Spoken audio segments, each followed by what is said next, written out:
I'm not really clear on the details. It's just what I heard. They heard I didn't do well. They heard there were complaints about me. They heard I didn't fit in. So my year-end bonus was $250, no more, no less. The perfect disrespect. I gave up completely. My voice calm. Melissa, I understand. But I already resigned before the holidays and completed the normal exit procedures.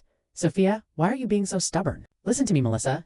I cut her off. 7 years. I never missed a day of work. Never took a day off sick. Never refused overtime once. I believe I've done right by this company. If there's anything that needs to be handed over, I can cooperate. Beyond that, don't call me again. Sophia Bennett, she lost her temper. Her voice rising. What kind of attitude is that? I'm trying to help you and you don't know what's good for you. I hung up directly. I didn't want my former company ruining my good mood on my first day at the new job. My phone hadn't been quiet for 5 minutes when it rang again. This time it was a FaceTime call from Claire, my former subordinate who'd taken my Outstanding Employee Award last year. I declined. Half a minute later, Snapchat messages popped up, one after another. Hey, why aren't you answering? Mr. Grant is really angry. Please reply. You're usually so reliable. Why? Are you being so difficult this time? Don't make things hard for Mr. Grant. I looked at these messages, my heart perfectly calm. Claire, full name, Claire Patterson, had been with the company 3 years. I was the one who trained her from an intern. I taught her how to negotiate with clients, how to step in when projects had problems, but she took my credit and my year-end bonus. My phone buzzed again. She sent a long message, probably panicking because I hadn't replied. Look, I know you're upset about the bonus, but you can't blame the company for this.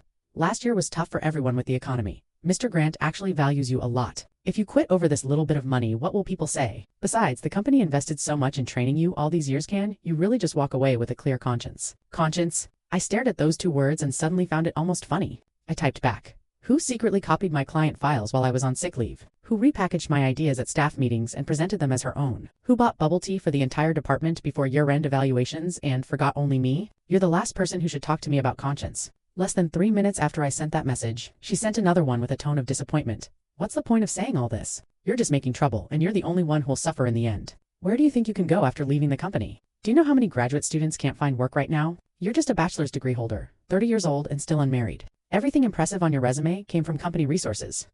Melissa already said if you don't come back, Mr. Grant will spread the word. Who in this industry will dare hire you then? So this was a warning. My phone buzzed again. Hello? Say something. We're all waiting.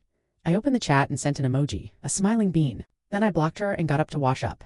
My new job today was at Horizon Group, our former company's client, the one with the $8 million project. The client contact was Mr. Walker.